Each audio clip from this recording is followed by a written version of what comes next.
Nanolotra dady vaovao hanatotosana ny fifidianana bentanàna sy mpanolotsain'ny tanàna ny vomiera mahaleo tena misana ny fifidianana na ny seni ny 1 Desambra no dady vaovao naroso ny anatanterahana izany.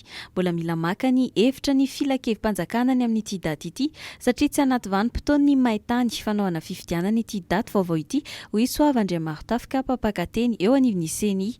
Raha manaiky ity tety andro ity ny filakevi-panjakana sy ny gouvernemanta vao iroso amin'ny fiantsoana ny mpifidy ny gouvernemanta. Ny 9 Novambra no tety andro voalohany natolotry ny seni ho an'ny gouvernemanta saingy noho ity farany mbola tsy mitsangana dia nangataka ny Praiministra Christian Tsay ny hanolora ny seni volavolam-baninandro vaovao.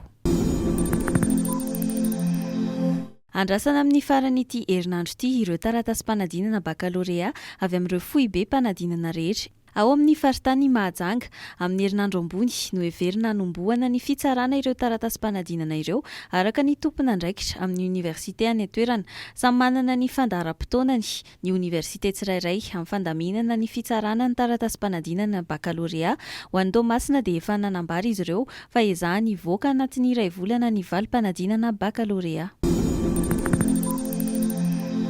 Ny 5 isanjato ny toerana fitobian'ny fako eto Antananarivo renivohitra no voaroaka ny fako tamin'ny andro ny alakamisy 20 Jolay ho ny tompona andraikitra eo anivon'ny SMA orinasa munisipaly miandraikitra ny fandrovana fako sy ny fanadiovana ny tanàna Antananarivo renivohitra. Tsikatra fa mitoby ho ity tompona andraikitra ity ny fako eny amin'ireo toerana misy izany taorian'ny fitokoana ny mpiasan'ny SMA andro vitsy izay ka izay no anisany nampidina ny tahany fandrovana fako eto an-drenivohitra. Ahetsika amin'ny toerana iray avokoa mantsy ny fitaovana sy ny olona rehetra tokony androaka fako any an-kafa noho ny fahabetsahan'ny fako. Efa nahatratra 70 isanjato ny tahany fandrovana fako tamin'ny volana Jona teo.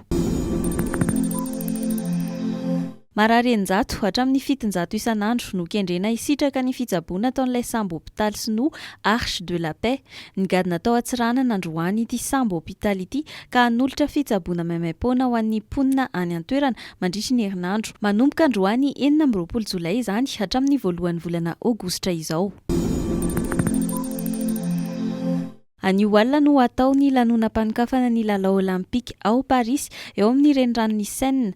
Rosina Randafiarson, ilay andriambavilanitra Batafonjamby sy Fabio Rakotoarimanana mpilalao tenisy ambony latabatra no hitondra ny faneva fotsy mena maitso mandritra io lanonam-panokafana io.